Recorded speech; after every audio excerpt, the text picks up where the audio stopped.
우리 옆에 계신 분들과 한번 축복했으면 좋겠습니다. 당신은 하나님의 사람입니다. 이렇게 한번 축복해 주시겠습니까? 예, 오늘은 특별히 3, 4 여전도회 헌신 예배로 저희가 함께하게 되었습니다. 그리고 3, 4 여전도회가 아름다운 찬양으로 섬겨주셨습니다. 감사합니다. 오늘 저는 진정한 어머니라는 제목을 가지고 말씀을 나누기를 원합니다. 아까 본문에서 잘 읽었듯이 이 내용은 솔로몬의 판결에 관한 것입니다.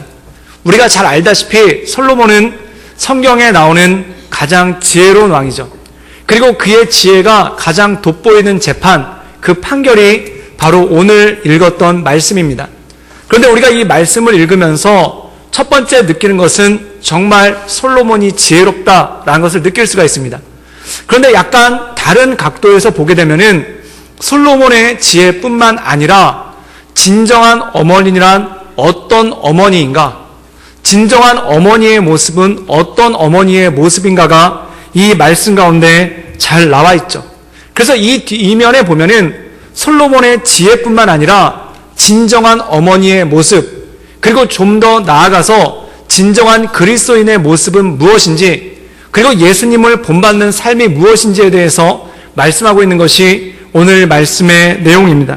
우리 20절에서 22절까지 우리 세 절을 다 같이 한번 읽어보도록 하겠습니다. 우리 다 같이 읽겠습니다.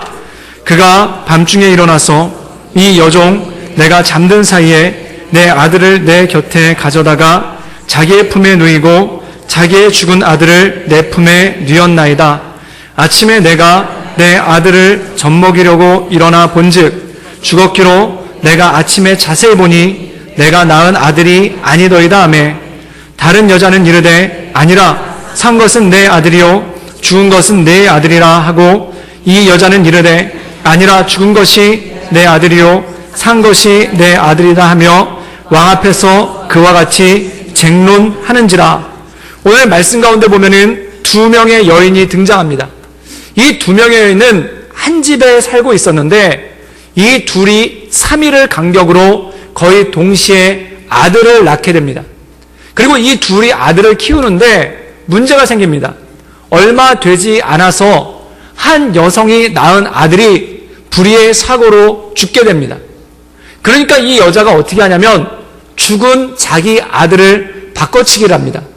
살아있는 다른 여성의 아이와 바꿔치기라는 장면이 나오죠.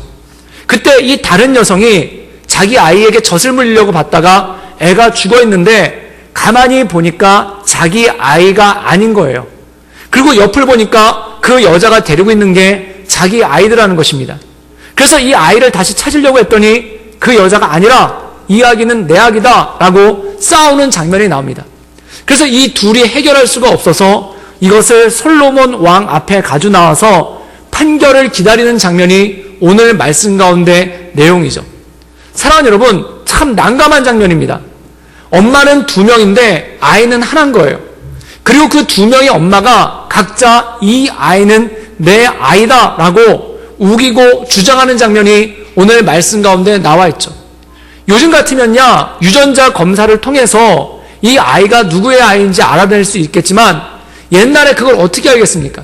그리고 다른 사람이 있었던 것도 아니고 오직 2명만 있었고 아이가 너무 어려서 다른 사람들은 식별할 수도 없는데 이 아이 하나를 놓고 2명의 엄마가 각자 내 아들이다 라고 이렇게 주장하는 그런 난처하고 곤란한 상황이 벌어지게 되었습니다. 그때 솔로몬이 어떻게 판결을 내리는가? 우리 24절과 25절의 말씀을 읽겠습니다. 우리 다 같이 읽겠습니다. 또 이르되 칼을 내게로 가져오라니 칼은 왕 앞으로 가져온지라. 왕이 이르되 산 아이를 둘로 나누어 반은 이 여자에게 주고 반은 저 여자에게 주라. 어떻게 보면은 약간 어이없기도 하고 어떻게 보면 잔인한 명령을 내립니다. 2명의 엄마가 이 아이가 서로 자기 아이라고 하니까 그때 솔로몬의 판결은 뭐냐면 칼을 가져와서 아이를 반으로 나누라. 그래서 그 반반씩을 각자 엄마에게 주거라 라는 그러한 판결을 내립니다. 그런데 이 자체가 얼마나 어이없는 명령입니까? 그런데 문제는 뭐냐면 이 우직한 부하들이 왕의 명령을 듣고 진짜 칼을 가져와서 아이를 나누려고 하는 거예요. 이때 엄마들의 반응이 나옵니다. 우리 26절 말씀을 다 같이 읽어볼까요? 시작. 산 아들의 어머니는 되는 여자가 그 아들을 위하여 마음이 불붙는 것 같아서 왕께 청하건대 내 주여 산 아이를 그에게 주시고 아무쪼록 죽이지 마옵소서 하되 다른 여자는 말하기를 내 것도 되게 말고 내 것도 되게 말고 나누게 하라 하는지라. 오늘 말씀 가운데 보면은 진짜 엄마와 가짜 엄마가 이때 구분되기 시작합니다. 진짜 엄마의 특징은 무엇일까요? 마음이 불붙는 것 같은 거예요. 이 마음이 불붙는 것 같다는 것은 마음이 다급해지고 큰일 난 거예요. 그래서 이 진짜 엄마는 뭐라고 얘기하냐면은 내가 아이를 포기하겠습니다. 이 아이를 내가 갖지 않겠습니다. 이 아이의 어떤 부분도 내가 갖지 않겠습니다. 이 아이를 저 여자에게 주십시오. 즉 엄마의 권리를 포기합니다. 그렇다면 엄마의 권리를 포기한 이유가 무엇일까요? 단 하나입니다. 아기의 생명을 구하기 위해서 엄마의 권리를 포기한 거예요. 그런데 가짜 엄마는 어떤 반응을 보이냐면 아기가 죽어도 좋으니 엄마의 권리를 포기하지 않다라는 거예요. 그리고 이 아이가 자기 아이라는 주장을 굽히지 않으면서 차라리 아기가 죽어도 상관없으니 이 아기는 내 아기다라고 주장합니다. 사랑하는 여러분, 여기서 진짜 엄마와 가짜 엄마의 차이가 나옵니다. 진짜 엄마의 핵심 가치는 무엇인가? 아기의 생명이에요.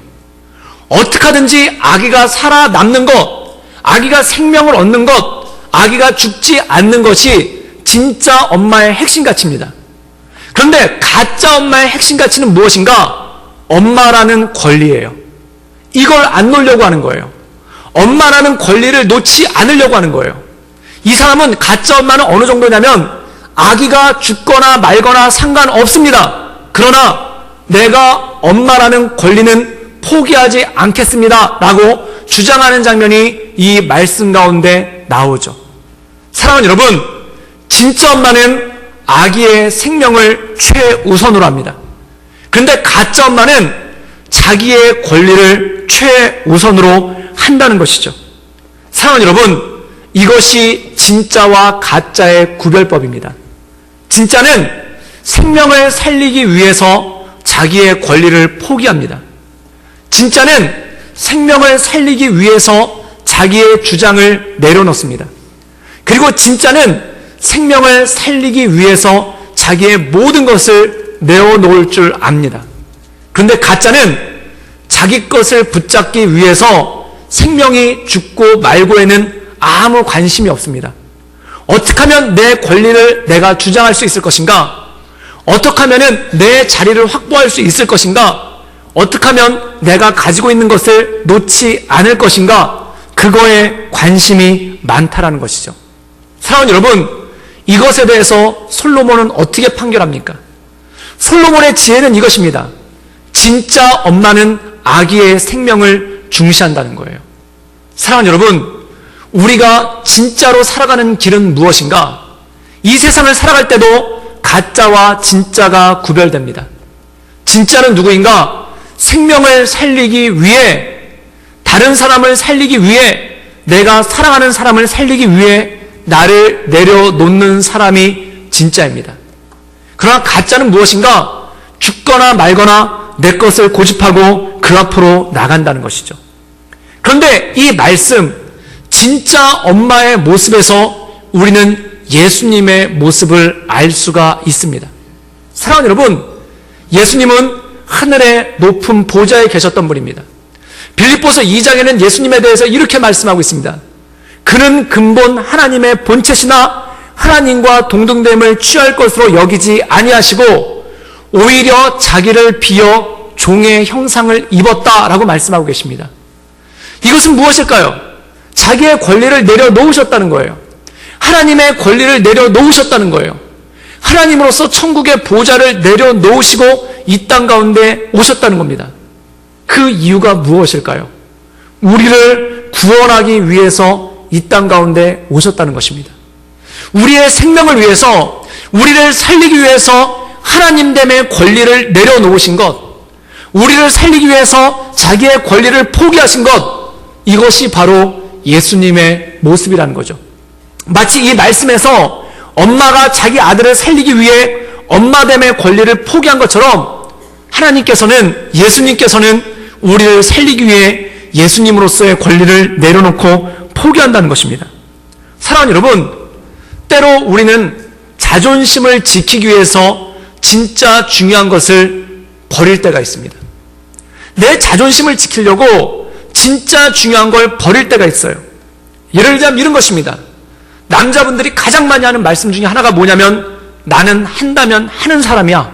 이 말을 제일 많이 합니다. 제가 이 얘기를 어디서 가장 많이 들었냐면은, 그 호주나 이런 데 있을 때 한국 식당에 가면은 한국 남자분들 술을 되게 많이 먹어요. 그럼 술을 먹고 나서 그 다음에 막 얘기를 하는데 운전을 한다고 합니다. 음주운전 안 되는 거잖아요. 그런데 한다고 그래요. 그래가지고 막 옆에서 뜯어 말리면은 그때 사람들의 팔을 뿌리치면서 열쇠를 흔들면서 이렇게 합니다. 나는 한다면 하는 사람이라고. 여러분, 이 얼마나 어리석은 짓입니까? 지금 이건 객기를 부리고 있는 거예요. 생명을 담보로 객기를 부리고 있는 거예요. 그런데 이거보다 또 다른 측면이 있습니다. 어떤 건 뭐냐면, 명절 때 가족들이 모두가 다 모였는데 화목하게 음식 먹고 잘 지내면 얼마나 좋겠습니까? 근데 가족들끼리 싸울 때가 있어요. 가족들끼리 다툼이 날 때가 있어요. 그럼 그때 다툼이 날 때 어떤 분이 벌떡 일어서면서 이렇게 얘기를 합니다. 다시는 내가 형님 집에 안 올 거라고, 내가 다시는 형님 얼굴도 안 볼 거라고, 그러면서 가는 경우가 있어요. 그럼 옆에서 보던 식구들이 민망하니까 이렇게 얘기를 하죠. 그러지 말고 화해하라고. 그때 나가면서 뭐라고 그러냐면, 나는 한다면 하는 사람이에요. 그러고 나가버려요. 여러분, 이거 얼마나 어리석은 짓입니까? 아버지가 자녀랑 싸울 때가 있어요. 아버지가 아들과 싸울 때가 있어요. 그래서 나가라 이놈아, 너는 내 아들이 아니다, 그렇게 얘기를 해요. 그러고 난 다음에 옆에 있던 부인이 민망해가지고 화해를 시킬 때가 있어요. 여보, 그러지 말고 제 얘기 좀 한번 들어보세요. 저 아이 얘기 좀 한번 들어보세요 라고 얘기할 때, 그때 어떤 아버지가 객기를 부리면서 이렇게 얘기를 해요. 나는 한다면 하는 사람이라고. 그리고 그 아들이 그 얘기를 듣고, 네, 저도 아버지 집에 다시는 안 올 겁니다. 그리고 나가요. 그때 옆에 있던 며느리가 민망해가지고 아들한테 그렇게 얘기할 때가 있어요. 여보, 이번 주 아버님 생신이니까 전화라도 한번 드려봐요. 그때 아들이 자기 팔을 털면서 이렇게 얘기하는 거예요. 나는 한다면 하는 사람이라고. 여러분, 그 자존심에 집안이 망하는 거예요. 그 자존심에 집안이 깨지는 거예요. 그 자존심에 부모 자식 간의 관계가 깨지고, 그 자존심에 부부 간의 관계가 깨지고, 그 자존심에 집안이 내려앉는 거예요. 무엇이 중요한 것입니까? 무엇이 합당한 것입니까? 사랑하는 여러분, 오늘 말씀 가운데 보면은 엄마는 아기의 생명을 살리기 위해 자기의 권리를 내려놓는 거예요. 엄마는 아기를 살리기 위해서 자기 자존심을 내려놓는 거예요. 자기 자존심을 내려놓음을 통해서, 자기의 모든 권리를 내려놓음을 통해서 생명을 살린다는 것입니다. 그런데 우리가 실수하는 것 중에 하나는 뭐냐면, 내 자존심 지키려고 주변 것을 다 죽일 때가 있어요. 내 자존심 한번 지켜보겠다고 옆에 있는 걸 다 죽일 때가 있어요. 그리고 나도 죽여요. 사랑하는 여러분, 진짜 엄마는 누구입니까? 수치를 당하더라도, 모욕을 당하더라도, 오해를 받더라도 아기의 생명은 살리고 보는 게, 이게 진정한 엄마 아니겠습니까? 아기를 살리기 위해 자기의 모든 것을 내려놓는 것이 진정한 엄마 아니겠습니까? 그분이 바로 예수님입니다. 우리를 살리기 위해 모욕받는 것을 감수하시고, 조롱받는 것을 감수하시고, 오해당하시는 것을 감수하면서 털 깎는 자 앞에 잠잠한 양과 같이 그 길을 걸어가신 것이 예수님 아니겠습니까? 사랑하는 여러분, 우리가 예수님을 본받는다면, 우리가 예수님을 바라본다면, 우리 인생 가운데 진짜 중요한 것이 무엇인지를 알게 됩니다. 그것은 무엇일까요? 사람 살리는 일입니다. 그것은 무엇일까요? 생명을 살리는 일입니다. 그것은 무엇일까요? 내 가정을 살리는 일입니다. 그것은 내 믿음의 공동체, 내 교회를 살리는 일입니다. 그 모든 것에 나를 내어 놓는 것입니다. 사랑하는 여러분, 우리 인생 가운데 진정한 가치를 위해 나를 내려놓을 수 있기를 주님의 이름으로 축복합니다. 예수님께서 그것을 보이신 거예요. 오늘 3사 여전도회가 헌신 예배로 주 앞에 나왔습니다. 헌신이란 건 무엇일까요? 나를 제물로서 온전히 하나님 앞에 바친다는 거예요. 나를 제물로서 온전히 하나님 앞에 드린다는 거예요. 여러분, 제물은 죽어야 됩니다. 죽은 자는 말이 없어요. 그냥 잠잠하게 그 앞에 나가는 것입니다. 주님의 영광을 위해, 하나님의 영광을 위해 나를 죽이는 것, 그것이 바로 온전한 헌신의 의미인 줄 압니다. 사랑하는 여러분, 이 주님의 영광을 위해 나를 온전히 내려놓을 수 있기를 주님의 이름으로 축복합니다. 성경을 보면은 그 자존심을 내려놓은 거 보면은 누가복음 15장에 탕자의 비유가 나옵니다. 그때 아들이 아버지를 버리고 아버지 재산의 3분의 1 정도를 유산으로 받아서 떠나요. 그럼 이 아버지 마음이 얼마나 상하겠습니까? 그런데 그 떠났던 아들이 나중에 뻔뻔하게 모든 걸 다 잃어버리고 거지꼴이 돼가지고 돌아온단 말이에요. 그때 아버지의 반응은 뭘까요? 아버지의 반응은 안 쳐다보는 게 아니에요. 그 나쁜 녀석, 그리고 안 쳐다보는 게 아니에요. 뛰어나가요. 뛰어나가서 아이를 끌어안아요. 제가 그 말씀을 읽다가, 그 말씀을 묵상하다가 밑에 이렇게 달았습니다. 뭐라고 달았냐면은, 하나님 정말 자존심도 없으시다. 어떻게 이렇게 버선발로 뛰어갈 수 있는가? 어떻게 이렇게 뛰어나가실 수 있는가? 여러분, 근데 그 말씀을 보면 하나님이 다 나와요.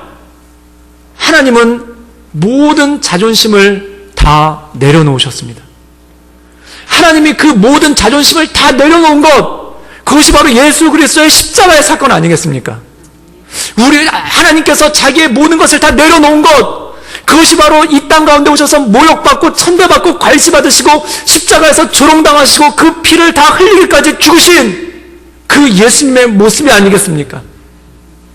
사랑하는 여러분, 우리가 예수님을 닮아가기 원하는데, 우리가 예수님의 제자로 살기 원하는데 어떻게 우리가 나의 자존심을 지키려고 하겠습니까? 내가 예수님의 사람으로서 살고자 하는데 어떻게 나의 자존심을 지키려고 하겠습니까? 사랑하는 여러분, 주님 말씀 가운데 나의 내려놓을 것을 내려놓을 수 있기를 주님의 이름으로 축복합니다. 이런 걸 내려놓으시면 돼요. 내려놓아야 될지 말아야 될지 갈등되는 거, 그거 내려놓으시면 확실합니다.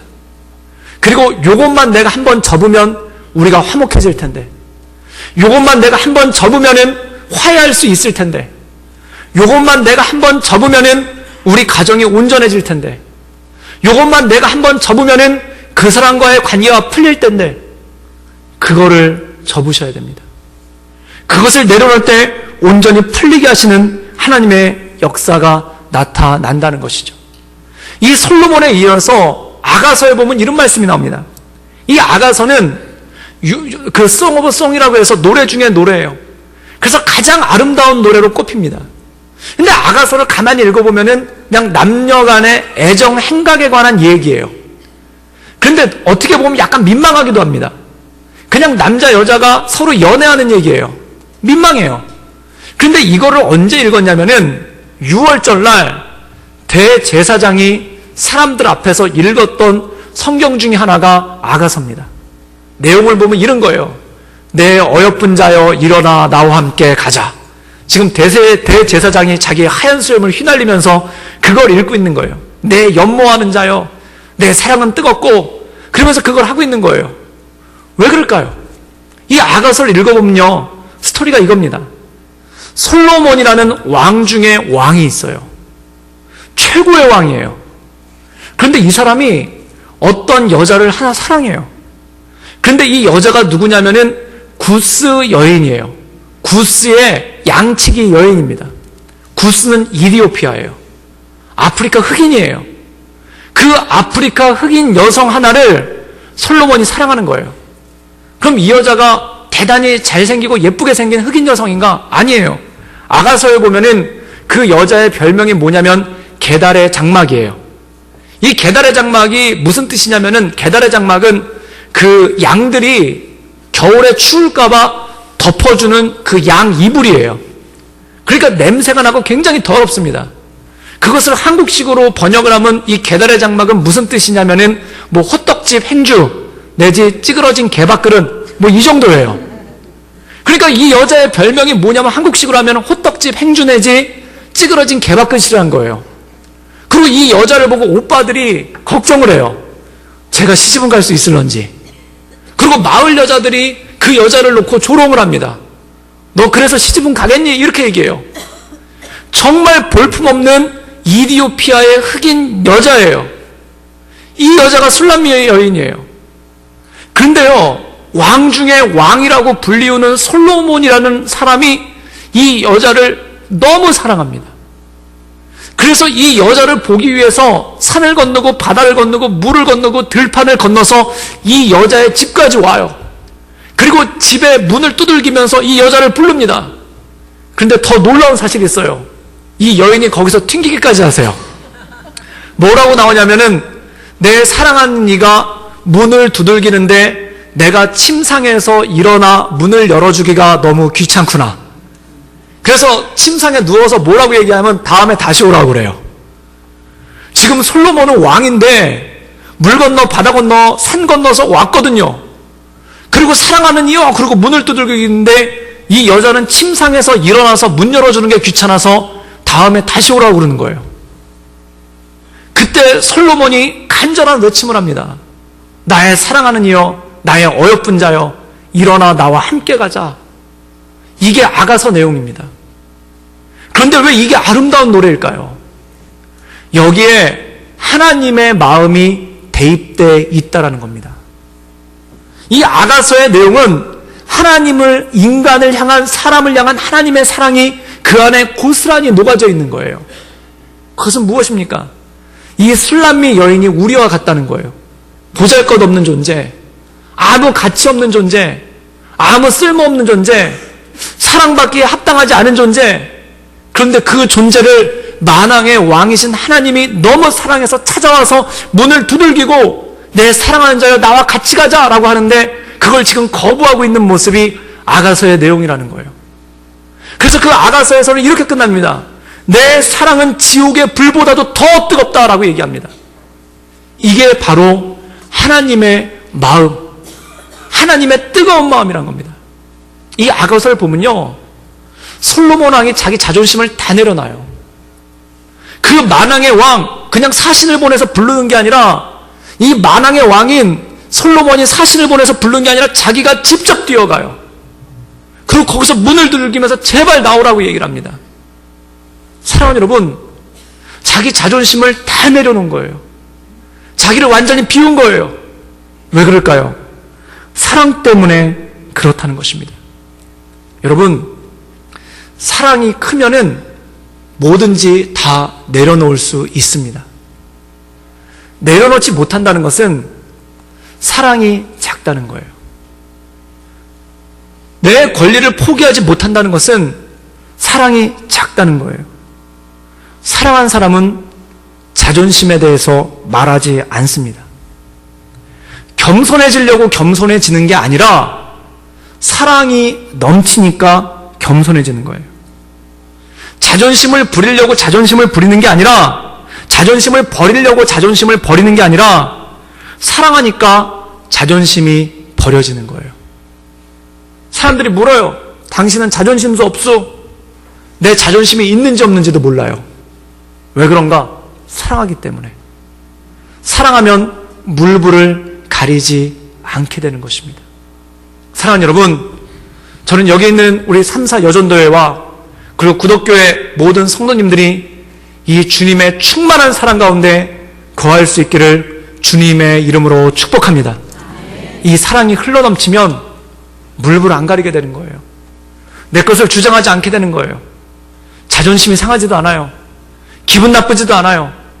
그냥 그 자체로 좋고 그 자체로 행복한 거예요. 사랑하는 여러분, 솔로몬이 왕이 되자마자 하나님 앞에 1,000번제를 드립니다. 그 1,000번제를 하나님께서 기뻐하세요. 그래서 이 솔로몬에게 하나님께서 나타나셔서 이렇게 말씀하십니다. 너의 소원이 무엇인가? 내가 그것을 들어주겠다라고 얘기합니다. 그때 솔로몬이 뭘 구했냐면 지혜를 구했어요. 그런데 이 지혜가 우리가 흔히 생각하는 공부 잘하게 해달라는 지혜가 아니에요. 어떤 지혜냐면 나에게 지혜를 주셔서 이스라엘 백성들을 잘 다스릴 수 있도록 해주십시오. 어떤 지혜냐면 백성들을 위한 지혜예요.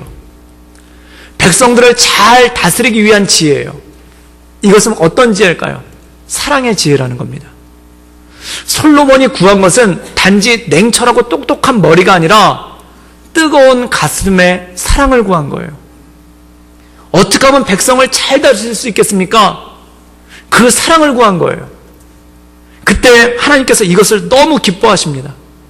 그래서 말씀에 보면 뭐라고 나오냐면은 내가 오래 사는 것도 부자가 되는 것도 원수를 멸해주는 것도 구하지 않고 지혜를 구하니 내가 내게 지혜뿐 아니라 부귀와 영광도 줄 것이다.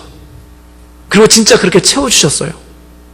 만약 하나님께서 여러분에게 오셔서 너에게 뭘 줄까? 그럼 뭘 구하시겠습니까? 해운대에 있는 아파트를 구하시겠습니까? 여러분 자녀의 좋은 학력을 구하시겠습니까?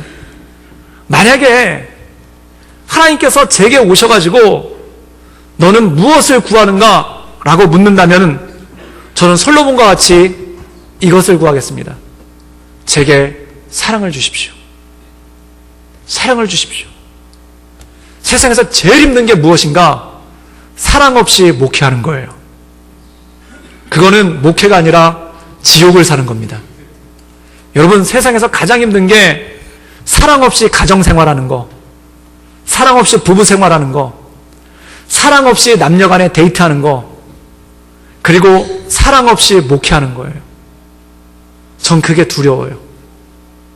내가 사랑이 메말라서, 내가 사랑이 다 사라져서 경건의 모양은 있으나 경건의 능력이 없을까 봐. 주의 말씀의 핵심은 무엇입니까? 하나님의 사랑을 전하는 거 아니겠습니까? 요한 1서에 하나님은 사랑이시다라고 말씀하고 있는데 내 안에 그 주님의 사랑이 없다면 어떻게 주의 말씀에 관해서 전할 수가 있고 어떻게 내가 주의 말씀에 관해서 선포할 수가 있겠습니까? 결국 성경에 나와 있는 모든 말씀이 다 사랑 이야기인데 성경에 나와 있는 모든 메시지가 다 사랑 메시지인데 내가 주의 사랑이 없다면 내 안에 사랑이 없다면 어떻게 내가 목회를 할 수가 있겠습니까? 어떻게 교회를 섬길 수가 있고 어떻게 말씀을 전할 수가 있겠습니까? 그래서 제가 간절히 구해요. 주님, 내게 사랑을 부어주십시오. 주님과 같은 사랑을 부어주십시오. 그럼 주님이 그러실 거예요. 놀랍도다. 네가 명예도 구하지 아니하고 부도 구하지 아니하고 사랑을 구했더니 놀랍도다. 내가 부와 명예도 같이 줄 것이다. 이것도 조금은 기다려요. 그러나 본질은 사랑입니다. 주님, 내게 사랑 주십시오. 헌신은 무엇일까요? 우리가 주 앞에 헌신한다는 건 무엇일까요? 주님, 내게 주의 사랑을 가득 채워주셔서 아기를 사랑하는 엄마가 자기의 권리를 다 내려놓을 수 있듯이 우리를 사랑하신 그 주님께서 죽기까지 자기를 다 내려놓을 수 있듯이 주님, 내게 사랑을 부어주셔서 주님, 내게 주님의 사랑을 가득 채워주셔서 자존심 상하지 않게 하시고 내 권리 주장하지 않게 하시고 내 것을 주장하지 않게 하시고 오직 주님의 사람으로서만 살게 해주십시오. 사랑하는 여러분, 성도는 사랑할 때 가장 행복한 사람입니다. 엄마는 자녀를 사랑할 때 가장 행복한 사람이에요. 남편은 아내를 사랑할 때 가장 행복한 사람이에요. 그것과 마찬가지입니다. 목사는 성도들을 사랑할 때 가장 행복한 사람이에요. 성도들도 마찬가지입니다. 서로를 사랑할 때 가장 행복한 사람이에요. 그 사랑을 부어주십시오. 그 사랑을 부어주십시오. 그리고 그 사랑으로 인해 살게 하시고 그 사랑으로 인해 나를 내려놓게 하시고 그 사랑으로 인해 주님의 모든 것들을 감당할 수 있도록 주님 이끌어 주십시오. 헌신은 희생이라기보다 헌신은 나를 내려놓는 그 결과보다 결국 본질에 관한 겁니다. 나에게 사랑을 채워주십시오. 주님의 사랑을. 그리고 이 주님의 사랑이 흘러 넘쳐서 하나님의 선한 영향력이 내 삶 가운데 나타날 수 있도록 주님 이끌어 주십시오. 이것이 주님께서 우리에게 주시는 사랑인 줄 믿습니다. 저는 우리 3사 여전도회 뿐만 아니라 여기 있는 모든 분들 가운데 주의 사랑이 넘쳐나기를 원합니다. 주의 사랑으로 섬기게 하시고 주의 사랑으로 직분 감당할 수 있도록 주님, 내 마음 가운데 주의 사랑을 정말 흘러넘치게 채워 주시옵소서. 이 시간 제가 마지막 기도를 하기 전에 좀 특별한 순서를 갖기를 원합니다. 우리 각자의 입술로 한번 기도했으면 좋겠어요. 우리 오른손을 가슴에 대시고 이렇게 한번 기도했으면 좋겠습니다. 주님, 내 가슴에 주님의 사랑을 가득 채워 주십시오. 내 마음에 주님의 사랑을 가득 채워 주십시오. 그래야 내 마음이 메말르지 않게 하시고 주님의 사랑으로 모든 일들 감당하게 하시고 주님의 사랑으로 내게 주어진 모든 일들 해나갈 수 있도록 주님, 내 안에 주의 사랑이 흘러넘치게 하여 주시옵소서. 우리 다 같이 간절한 마음으로 주께 기도하며 나가겠습니다. 함께 기도하겠습니다. 늘 언제나 살수 사신 주님, 날마다 주를 바라오며 하나님의 은혜 가운데 나가게 합니다. 주여, 우리의 가슴을, 우리의 마음을, 우리의 생각을 알려주시겠습니다. 주님 채워주시옵소서. 주의 사랑으로 채워주시옵소서. 주의 사랑으로 채워주셔서 자존심 상하는지도 모르게 하시고 주님 사랑으로 채워주셔서 힘든지도 모르게 하시고 주님 사랑으로 채워주셔서 희생하는지도 모르게 하시고 주님 사랑으로 채워주셔서 섭섭함도 모르게 하시고 모든 걸 다 내어주며 주 앞에 그 충만한 사랑으로 주 앞에 나갈 수 있도록 주님 이끌어주시고 주님 역사하여 주시옵소서. 주님 인도하여 주시옵소서.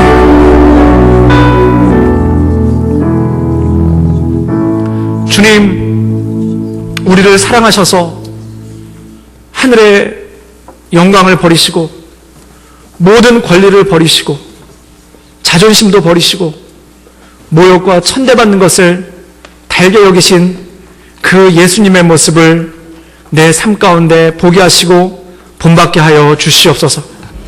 우리를 향하신 그 흘러넘치는 사랑 때문에 자기를 내려놓고 그 모든 권리를 내려놓으신 그 예수님처럼 우리 안에 그 흘러넘치는 사랑을 주시사 주님께서 맡겨주신 일들 잘 감당할 수 있도록 주님 이끌어 주시옵소서. 특별히 우리 가정을 붙잡아 주시사 사랑이 흘러넘치게 하여 주시옵소서. 사랑이 흘러넘쳐서 서로 마음 상하는 것도 없고 서로 섭섭한 것도 없고 또한 서로 실망하는 것도 없도록 주님, 우리 가정에 사랑을 흘러넘치게 하여 주시옵소서. 또한 우리 교회 가운데 그 동일한 사랑을 흘러넘치게 하여 주시옵소서. 주님께 물부탁드리오며 살아서 역사하시는 주 예수 그리스도의 이름으로 감사하며 기도드렸사옵나이다. 아멘.